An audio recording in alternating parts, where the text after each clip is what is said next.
What's up, everyone? Greg Hellbeck here. Hope you guys are doing good. I want to come to you today for another video here, and I want to talk today about something I've learned from my virtual mentor, Jim Randall, who wrote a fantastic book. I actually have it right here, Confessions of a Real Estate Entrepreneur. So if you guys have not read this book and you're involved in real estate in general, this is primarily a real estate investing book, a commercial real estate investing book.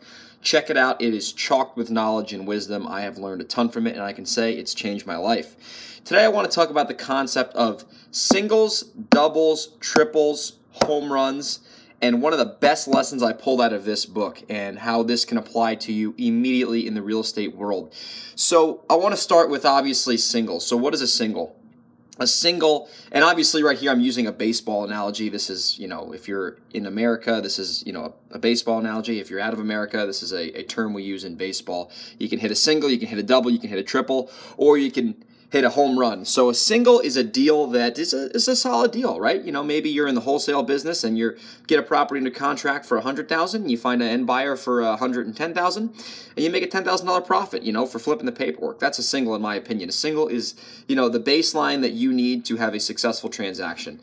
So then we're going to get into doubles. So what's a double? In my opinion, a double is, it's a single with a little bit more spruce to it. So maybe it's a deal that you thought you were going to turn into a single, but you found out that the property was in a better area than you thought, and that $10,000 wholesale fee just turned into a $18,000 wholesale fee because you found a buyer who wants to pay more, maybe because they live down the street and they wanted to buy the neighbor's house, and now you have it under contract. So a double is obviously going to be a deal that you probably didn't anticipate to be that good, but you turned around and maybe you got pleasantly surprised. So there's nothing wrong with hitting doubles. A triple is a deal where you might take a little bit more risk on to hopefully make more rewards. So an example of that would be, let's say your primary goal is to buy and sell properties on a wholesale basis. So you're just getting a property under contract, you're selling your contract for an assignment fee.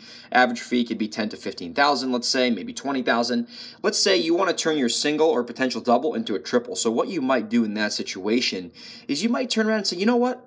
I had this property under contract for $100,000, but instead of trying to sell my contract for $10,000 or $15,000, what if I closed on this property and listed it on the market as is for $135,000? Let's see if the market will pay me what I think it's worth as is. And you buy the property, you sell it, and now all of a sudden you have an offer for $140,000, and now after closing costs and fees and commissions, you end up netting about $30,000 opposed to your $10,000 wholesale fee. So you just turn 10 into 30. In my opinion, that's a triple. I've done that on so many properties where we were going to assign them, and instead of assigning them, we kind of slowed down and said, you know what, this is a good area, let's close on this and list it retail, and bam, we got double, triple, sometimes quadruple what we would have made on an assignment basis.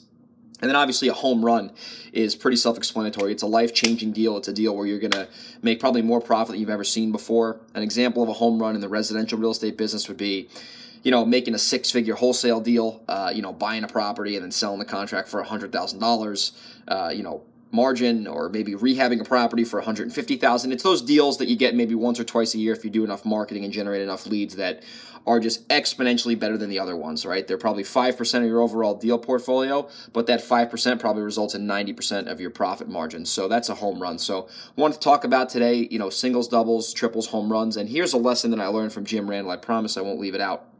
He talks about in the book some mistakes that he used to make. He has a whole chapter in this book on mistakes that he made. And one of the mistakes that he used to make was he said this is from Jim Randall, trying to turn a single into a double and getting thrown out at second base. What the hell does that mean? That means basically trying to get greedy on deals. So basically, it's when you list a property, you put it on the market, and now all of a sudden, you're trying to get your dream price for it. You get a bunch of offers. Let's say the property, you're listing it for $100. It's truly worth $90. You're getting some offers at $90, but you won't sell it for more than $100. You're trying to turn that single into the double. And then you're going to get thrown out at second base, which is when you don't take any offers. Now the thing sits on the market, and now all of a sudden you're either taking a loss on the property, you have to hold it as a long-term rental, and the cash flow is not that great. So basically, don't get greedy. I've done this so many times. I've tried to get cute on properties. I've tried to, turn a base hit deal into a home run, and I've just gotten thrown out, struck out, and it's not very fun. So don't turn those singles into, don't try to turn the single into the double and risk getting thrown out at second base. So Once again, I'm Greg Helbeck. I'm from Velocity House Buyers. If you're ever interested in finding out how you can get more involved with me and my company, we're looking for some lenders who want to partner up with us. You know, more of a passive side. If you're interested in something like that, you could always email me, greg@velocityhousebuyers.com. Once again, that's greg@velocity, VELOCITYHOUSE, BUYERS.com. Hope you guys have a good day. See ya.